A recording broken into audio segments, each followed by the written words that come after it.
¿Qué tal? Buen día. Dando seguimiento a nuestro programa de temas de neurocirugía dentro de la materia de neurología del octavo semestre de la Universidad Autónoma de Baja California, Facultad Mexicali. El día de hoy hablaremos sobre espina bífida y mielomeningocele. Es un tema más dentro del contexto de las patologías pediátricas que se pueden ver en neurocirugía. Para entrar en materia, iniciaremos definiendo el término de espina bífida. Aquí en la diapositiva, de manera clara y concisa, se señala que espina bífida son los defectos congénitos simples o complejos del cierre del tubo neural medular, así como de sus cubiertas meningias y también de las cubiertas óseas, en donde el denominador común es la falta de fusión del arco posterior de una o más vértebras.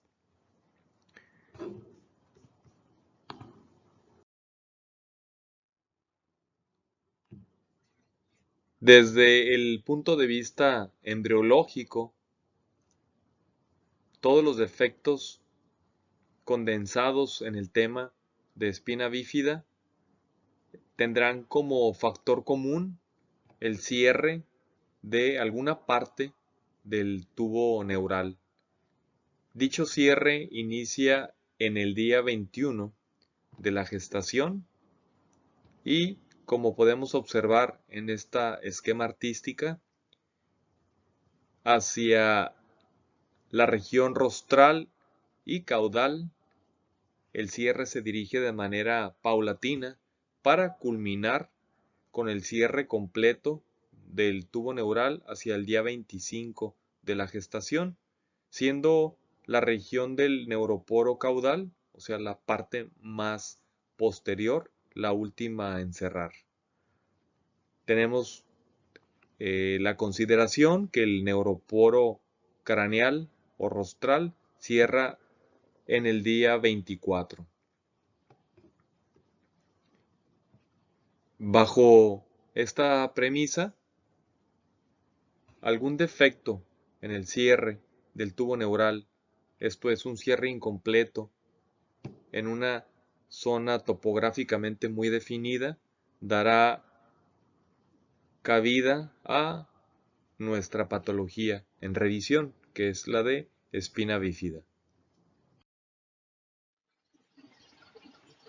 En este esquema de la parte superior izquierda podemos observar lo que la anatomía normal es y observamos un segmento de un nivel torácico en donde apreciamos un cuerpo vertebral, un agujero de conjunción por donde se hace evidente la salida de la raíz nerviosa, la médula espinal, el arco posterior del cuerpo vertebral, que está formado por el pedículo, la apófisis transversa, la articulación facetaria, la lámina y la apófisis espinosa.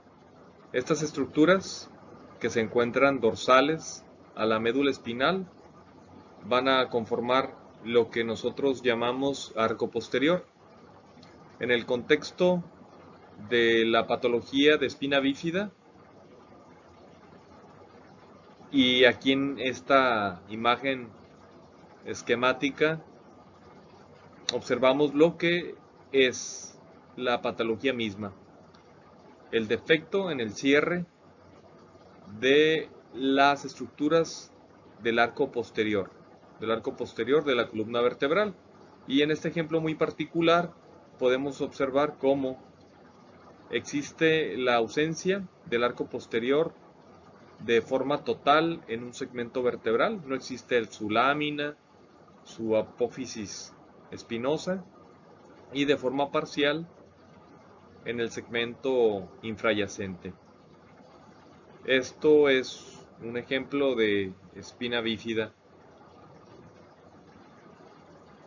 Aquí podemos ver desde el punto de vista de una sección axial, una demostración de el cierre incompleto del arco posterior de la vértebra, provocando que haya con ella una herniación externa de las estructuras meningias que contienen el líquido cefalorraquídeo. En el caso muy particular de una de las entidades que están englobadas dentro de las patologías de espina bífida. En este caso, este es un ejemplo de un meningocele. Ya adentrándonos un poco en materia de las entidades particulares, podemos observar algunas de las características que definen de manera muy puntual un meningocele, y que es, lo primero, lo que es común a las espinas bífidas, la ausencia del arco posterior. Y en segundo lugar, la herniación de las meninges que contienen líquido cefalorraquídeo. Y la tercera característica, que es la más importante para diferenciarla de un mielomeningocele, que es la ausencia de contenido neurológico dentro del saco herniario.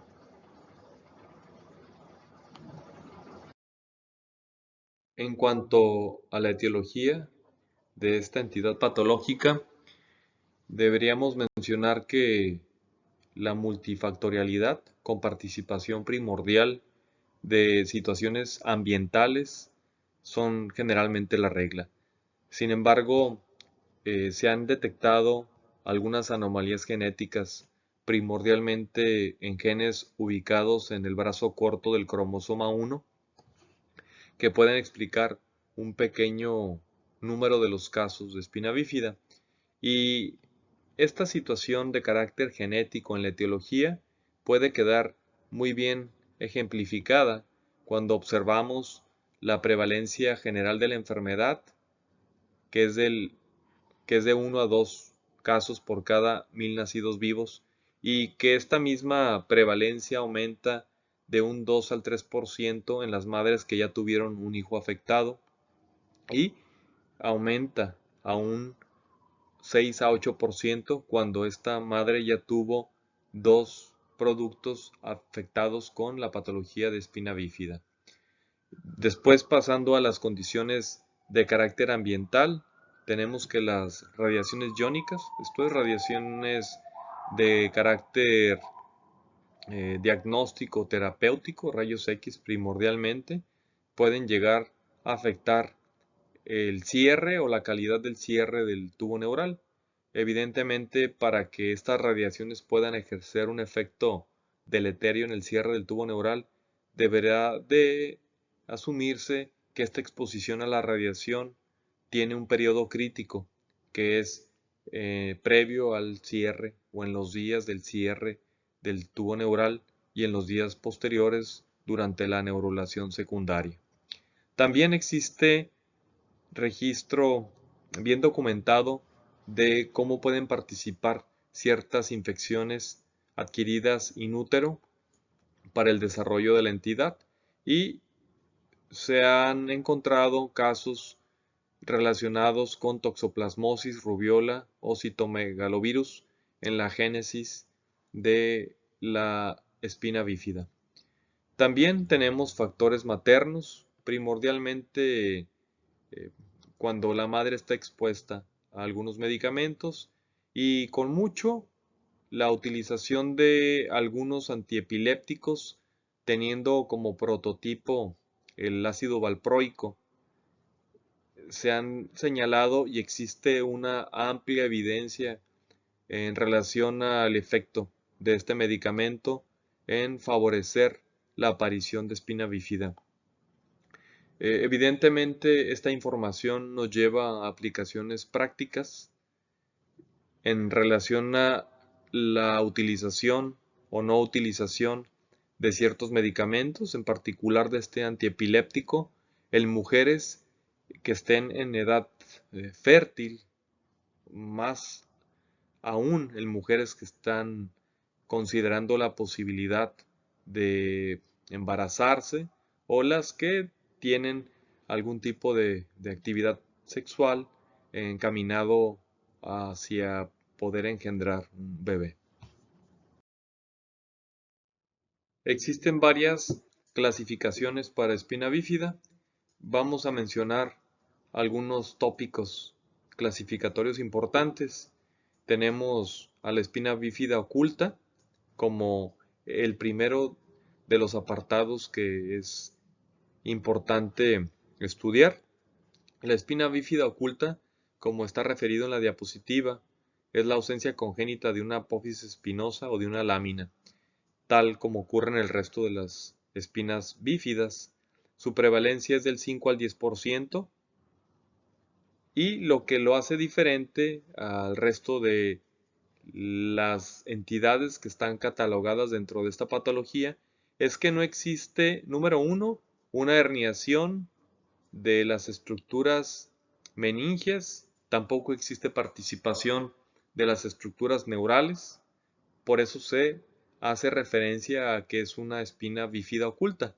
Tampoco existe, bajo los términos mencionados, algún déficit neurológico, y lo que ocurre en esta entidad es que casi siempre se diagnostica, cuando llega a diagnosticarse, como un hallazgo imagenológico en una persona que por situación de un accidente de cualquier tipo o por lumbalgia se sometió a un estudio de imagen, sea radiografía, sea tomografía computada o resonancia magnética, y ya en su adultez o en la adolescencia se encuentra este defecto, esto es la ausencia del arco posterior en uno o dos segmentos. Esto, como no está relacionado con un involucro nervioso, nunca se relacionó y no se relaciona con un problema neurológico. Desde el punto de vista biomecánico, se ha intentado determinar si la ausencia de estas estructuras esqueléticas, que son las láminas y la apófisis espinosa, pudieran favorecer alguna alteración o algún problema degenerativo de la columna lumbar o torácica, y los dictámenes hasta el momento refieren que no hay evidencia que aumente la incidencia de lumbalgia, pero por la alteración discreta en la biomecánica podría aumentar, y esto es lo que se sabe, discretamente la incidencia de hernias de disco.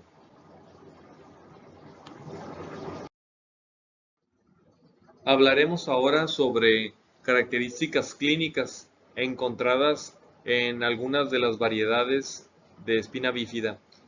Hablamos de un estigma cutáneo cuando existe presencia de alguna alteración a nivel de la dermis o epidermis que nos hace pensar en la existencia de una alteración interna de carácter esquelético o de alteraciones meningias o neurales. Hay algunos estigmas cutáneos que son importantes por su tipicidad. Uno de ellos es la cola de fauno, que es una hipertricosis importante suprayacente a la zona donde existe la ausencia del arco posterior. Y generalmente esta cola de fauno está asociada a una entidad llamada diastematomielia, que tendremos ahorita oportunidad de revisar. Otro estigma cutáneo puede ser el de un hemangioma cutáneo, que frecuentemente va asociado a un abombamiento de la zona. La presencia de estas dos características casi siempre nos revela la presencia de un lipoma subcutáneo, que está a su vez relacionada con una alteración dentro de la espina bífida que se llama lipomielonmeningocele, que también tendremos ahorita oportunidad de revisar. Lo más relevante que hasta el momento podemos mencionar es que esta grasa subcutánea, que no es una grasa tumoral, sino más bien una grasa de características normales desde el punto de vista histopatológico, se continúa hacia lo profundo, eh, ingresando a través del defecto en el arco posterior para amarrarse, anclarse o enraizarse en las raíces nerviosas o en la médula espinal. También aprovechamos esta diapositiva para hablar de algo que se llama fosita sacra. Fosita sacra es un pequeño hoyuelo ciego, o sea, con fondo, que se encuentra en la línea media a algunos milímetros o centímetros de donde termina el pliegue interglúteo. Es muy importante hablar acerca de la fosita sacra porque frecuentemente es visto como la probabilidad de una variedad de espina bífida y en realidad la fosita sacra no es más que un hallazgo dentro del contexto de la normalidad, siempre y cuando cumpla con esas características, ¿verdad? Nosotros podemos abrir los pliegues, podemos abrir los glúteos, revisar por arriba del pliegue y observaremos que este agujero está ciego, o sea que tiene fondo, y en segundo lugar que está en la línea media. Podría preocuparnos, sobre todo en relación a la sospecha de otra entidad que se llama seno dérmico, si este pequeño yuelo se encontrara excéntrico a un lado de la línea media y sobre todo si tuviera excreciones como material epidérmico, líquido cefalorraquídeo o algún otro tipo de secreción. Continuando con la clasificación de las entidades englobadas dentro del universo de espina bífida, podríamos clasificarlas como formas pseudotumorales y formas quísticas. Si hablamos de forma pseudotumoral, tenemos el ejemplo del lipomielonmeningocele que observamos en la diapositiva previa, en la que hay un abombamiento importante formado por grasa. Dentro de las formas quísticas tenemos este par de entidades, el meningocele y el mielomeningocele, que toman el nombre de quístico, tomando en consideración que el abombamiento que está presente en las entidades está formado por líquido.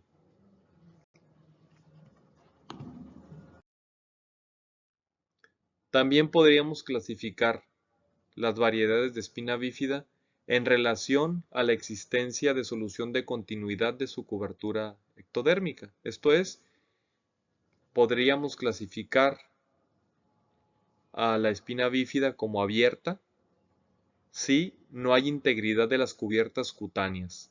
Esto es, no hay piel en la zona suprayacente a donde está el defecto.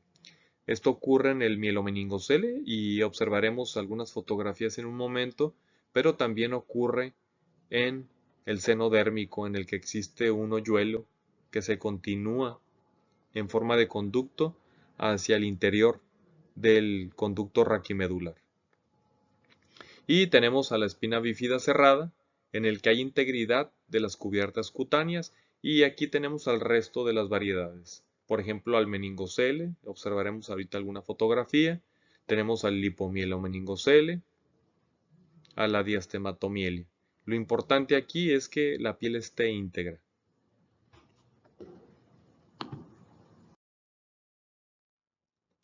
La primera de las variedades ya muy puntuales a revisar es el meningocele. Es la forma más benigna de espina bífida quística.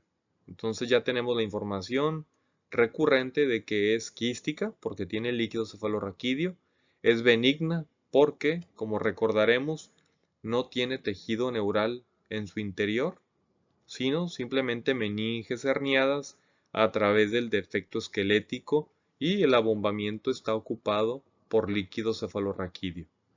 No participan estructuras neurales. Es una variedad cerrada porque está cubierto de piel completamente normal, una piel con características normales, con la misma resistencia, y esto es con una con un nulo riesgo de que pudiera romperse y dar con esto paso a la fuga de líquido cefalorraquídeo y esto a su vez que pudiera repercutir con una neuroinfección. Suele ser lumbosacra, aunque este caso particularmente es de llamar la atención porque está a nivel torácico alto.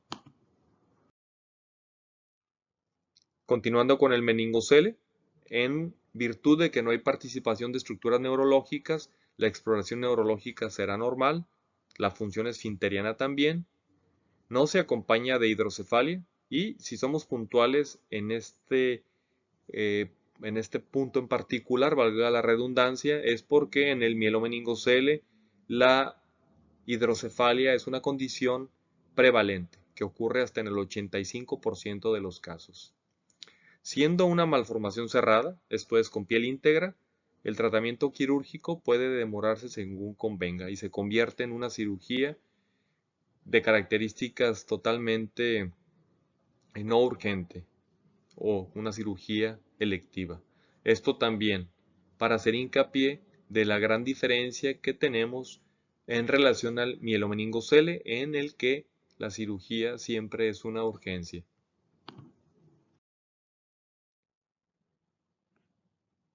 Procediendo al mielomeningocele, bueno, ya sabemos que es una malformación del neuroporo caudal.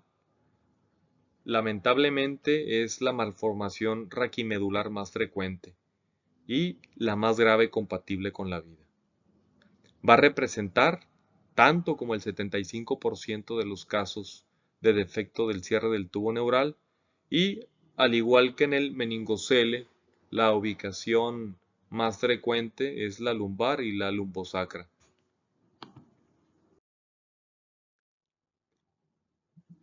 Podemos observar un par de fotografías de dos casos diferentes con mielomeningocele y tal cual está descrita en la diapositiva, tenemos una formación quística voluminosa, puede ser más o menos voluminosa de acuerdo al caso, y está coronada por una formación carnosa que es la placa neural y que está expuesta hacia el exterior.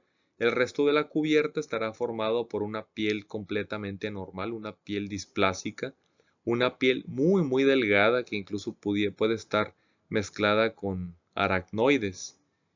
Y este mielomeningocele, por tener una piel anormal, es catalogado, además de una variedad quística, como una variedad abierta, a diferencia del meningocele.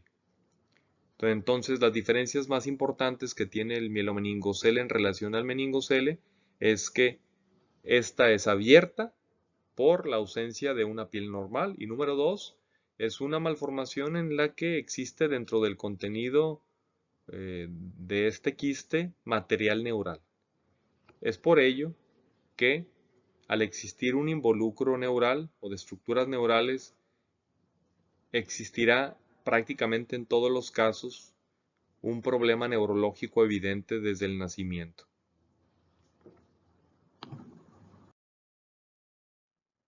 En esta imagen de carácter artístico podemos observar un corte sagital de un mielomeningocele en el que observamos, número uno, la ausencia del arco posterior.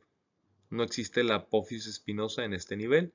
A través de este defecto óseo hay una herniación de las meninges y podemos observar aquí cómo tratan de ejemplificar que hay una piel completamente anormal, muy delgada, probablemente aracnoides en la parte superior.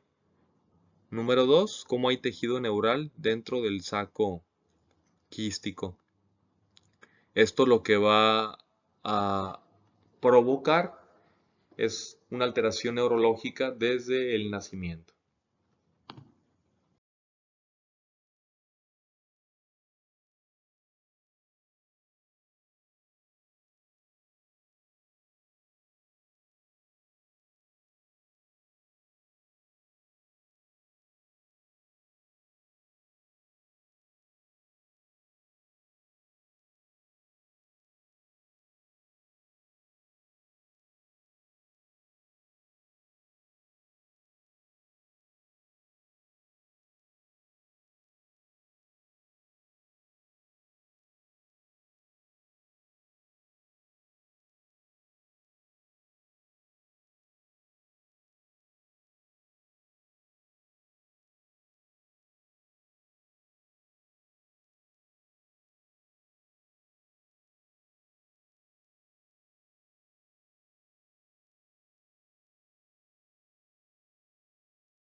En relación a las malformaciones cerebrales asociadas,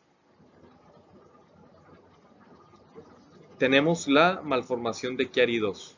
La malformación de Chiari-2, y como podemos observar en esta imagen sagital de resonancia magnética, estructuras intracranianas, como son las amígdalas cerebelosas, el vermis, están por debajo del agujero magno. A esta malformación se le llama síndrome o malformación de Chiari-2. Para fines prácticos, el síndrome de Chiari-2 está presente en el 100% de los niños que son portadores de mielomeningocele.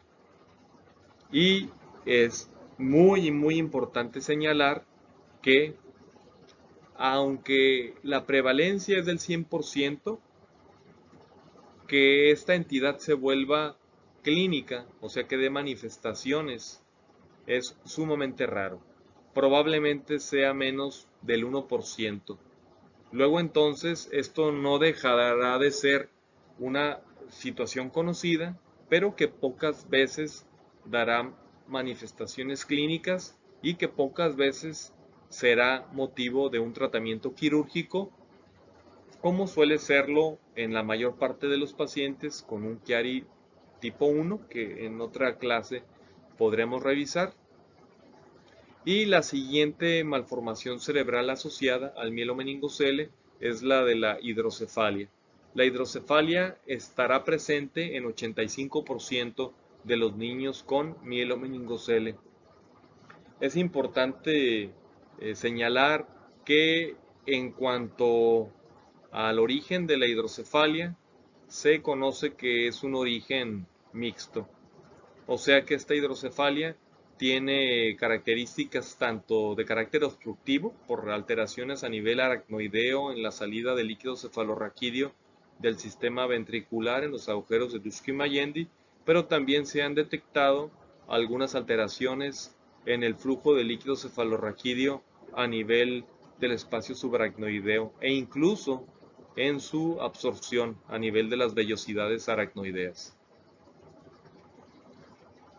También es algo muy importante mencionar en relación a la hidrocefalia, que esta hidrocefalia, aunque en algunos casos está presente desde el nacimiento, puede desarrollarse paulatinamente en los días o semanas posteriores al cierre del defecto. Algunas otras malformaciones cerebrales para las que debemos decir que son una rareza son la polimicrogiria, en la que existen muchas circunvoluciones cerebrales muy pequeñas, incluso como podemos observar en esta imagen la ausencia del cuerpo calloso, otras imágenes de polimicrogiria, o la holoprosencefalia, que es la falta de división clara de los dos hemisferios cerebrales, que en este caso en particular afecta primordialmente la región de los ventrículos si no observamos un tabique o un septum pellucidum que divida el sistema ventricular. Repito, es importante señalar que estas dos últimas malformaciones son raras, pero pueden estar presentes. En relación a las manifestaciones clínicas del mielomeningocele, porque existe participación de estructuras neurales dentro del defecto y también, como vimos en las imágenes, existe una exposición de la placa neural hacia el exterior que conlleva a un daño progresivo del líquido amniótico sobre la placa neural. Las manifestaciones van a ser las que aquí se mencionan: parálisis de extremidades inferiores, y si no parálisis, paresia, que es debilidad. Parálisis vesical y anorrectal en más del 90% de los casos. La hidrocefalia, que ya mencionamos, en 85% de los casos de mielomeningocele. El síndrome de Chiari-2, que también es importante repetir que para fines prácticos son raros los casos en los que este síndrome de Chiari-2 lleva a alguna manifestación clínica y cuando llega a ocurrir, estas son derivadas de la compresión del tallo encefálico o los nervios craneales bajos por la herniación de las estructuras que ya observábamos, el vermis, las amígdalas cerebelosas o la parte inferior del bulbo. Las manifestaciones, cuando están presentes, serán las resultantes de la compresión de esas estructuras, como son apneas intermitentes, cianosis, bradicardia, desórdenes de la deglución, del tono muscular del cuello e incluso tortícolis.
La reparación de un mielomeningocele siempre va a ser una cuestión urgente porque permitir a esta estructura cutánea anormal la ruptura puede provocar infección local, puede provocar una susceptibilidad para el tema de una meningitis y sobre todo pues una mayor exposición del tejido neural si esto se rompe y la necesidad de demorar la cirugía en caso de que exista una ruptura espontánea hasta que hayamos cubierto con antibióticos el tiempo suficiente a un niño que esté portando esta alteración.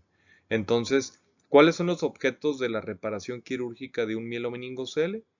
Número uno es hacer una reparación de la placa neural, volverla una estructura tubular.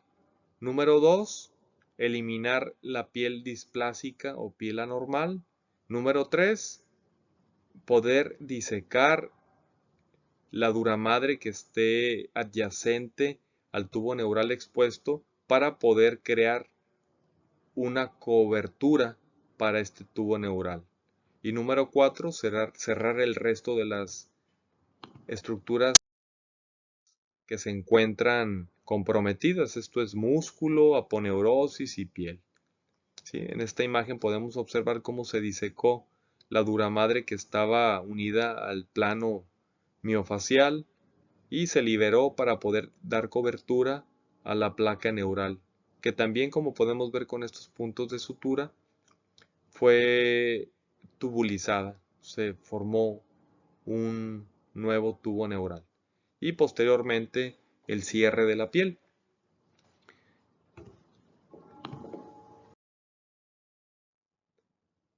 Como ya comenté, el riesgo de hidrocefalia es del 85% y puede ocurrir en cualquier momento, algunas veces desde el nacimiento y otras veces se desarrollará posteriormente. Si el el mielomeningocele era una cavidad grande que contenía mucho líquido y era un atemperador de la hidrocefalia, o el mielomeningocele estaba roto previo a la cirugía, también esto atemperaba la hidrocefalia. Sabemos nosotros que una vez reparado el mielomeningocele, puede ser el punto de inicio de las manifestaciones de hidrocefalia, que para nada es un problema, ¿no? La hidrocefalia deberá de tratarse en su momento.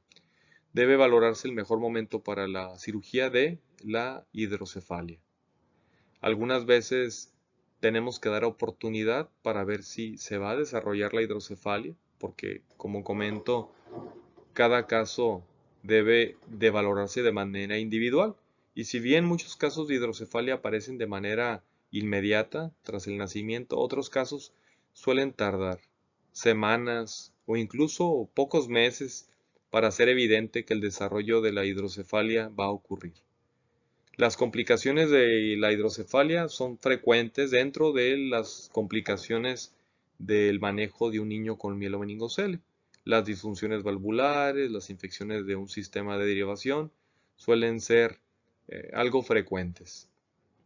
En relación al coeficiente intelectual de los niños que tienen mielomeningocele, están en la parte baja de la normalidad y en 75% de los casos es superior al 70%. Ahora revisaremos un concepto clave dentro del tema de espina bífida, que es el concepto de médula anclada. Médula anclada es una condición común entre todas las malformaciones que están agrupadas en espina bífida y que es determinante en la evolución clínica y se convierte en el objeto prioritario de tratamiento. ¿Qué significa básicamente médula anclada? Para poderlo entender, deberemos de conocer que en el tercer mes de vida intrauterina, el tubo neural ocupa la totalidad del conducto raquídeo. Para el momento del nacimiento, el cono medular llegará tan caudalmente como en el límite entre la vértebra L2 y L3. Ya en la edad adulta, el cono medular termina en el punto de unión entre la vértebra L1 y L2.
Luego entonces, en la médula anclada, este ascenso de los últimos segmentos no se produce y queda in situ. Con efecto de tracción de la vasculatura, clínicamente las manifestaciones son de paraparesia lentamente progresiva, claudicación, caídas, pérdida de control de esfínteres y alteraciones ortopédicas secundarias. Entonces, el concepto de médula anclada, que es una entidad que anatómicamente afecta por tracción la vasculatura de la médula espinal, va a tener manifestaciones diversas y va a ser un concepto común en algunas variedades de espina bífida. Por ejemplo, en el caso de un paciente que fue operado para corrección o cierre de un mielomeningocele, como observamos en diapositivas previas, hay que considerar que es posible que el proceso cicatrizal, después de haber liberado la médula espinal, favorezca que la médula quede fija durante el proceso, repito, de cicatrización y tiempo después este anclaje vaya a provocar que la recuperación de ciertas funciones neurológicas a través del tiempo empiecen a perderse nuevamente cuando el niño desarrolla un crecimiento acelerado a partir de los 8, 9, 10 años de edad. Entonces el reanclaje medular en casos de niños que fueron operados de mielomeningocele puede llegar a ocurrir o a manifestarse en ese grupo de edad a partir de los 8 años de edad y estadísticamente hablando se presenta hasta en 15% de los niños que fueron operados para cierre o mielomeningoplastía. No es la única entidad, el paciente operado de mielomeningoplastía en quien se puede presentar la entidad de médula anclada.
Y la reparación de un lipomieloningocele es básicamente una cirugía de desanclaje medular.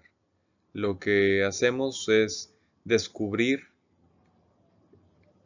y dar seguimiento al lipoma. Habitualmente quitamos tejido óseo de las láminas suprayacentes para encontrar cómo el tejido lipoideo ingresa dentro del defecto en la dura madre. Aquí podemos observar cómo está la médula espinal y el anclaje de la grasa una vez sobre ella. Lo que tenemos que hacer es eliminar esta grasa protegiendo o procurando mediante monitoreo neurofisiológico o con buen conocimiento de anatomía no lastimar la médula espinal para dejarla completamente desanclada. Una vez que hemos eliminado la grasa, podemos observar cómo queda la médula espinal completamente libre dentro del conducto raquimedular. Este tejido que vemos referido con suturas de seda es la dura madre que está lista para ser suturada para después recolocar el tejido óseo. Aquella entidad de la que hablamos, que se caracterizaba por un estigma cutáneo de cola de fauno o una hipertricosis a nivel lumbosacro, es la diastematomielia y es una entidad caracterizada por una división de la médula en dos partes, la médula y sus envolturas. Entre las divisiones de estas estructuras o de las dos hemimédulas está un tabique que puede ser cartilaginoso o puede ser óseo. La importancia de esta división de la médula espinal por un tabique óseo, y como podremos ver, aquí no estamos hablando de una espina bífida o un defecto en el cierre del arco posterior. Más bien estamos hablando de un tabique óseo que divide la médula en dos partes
Los cuidados posoperatorios de cualquier paciente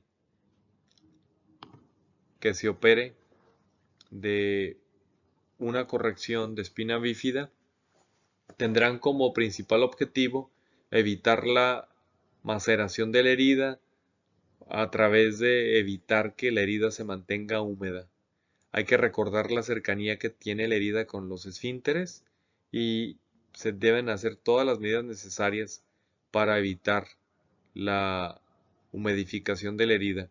A veces con un cambio frecuente de textiles, mantener la herida libre de presión puede ayudar para que la herida no sufra estrés y pueda cicatrizar de manera rápida, y para este objetivo mantener al bebé en decúbito lateral y ventral será de vital importancia. Mantener drenajes funcionando. Si dejamos un drenaje subcutáneo, va a tener como objetivo evitar la formación de fístulas internas o prevenir que los seromas vayan a provocar una dehiscencia de la herida o una infección de la herida. Hay que recordar la alergia al látex para evitar la manipulación de las heridas con guantes de este material.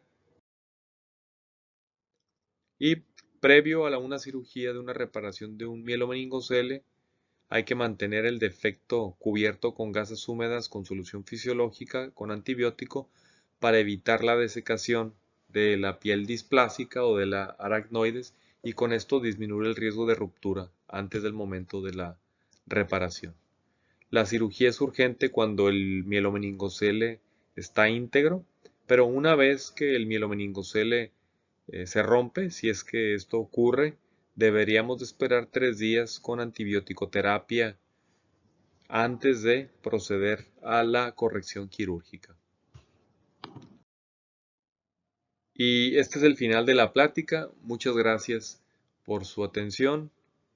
Nos vemos pronto en la siguiente clase. Hasta pronto.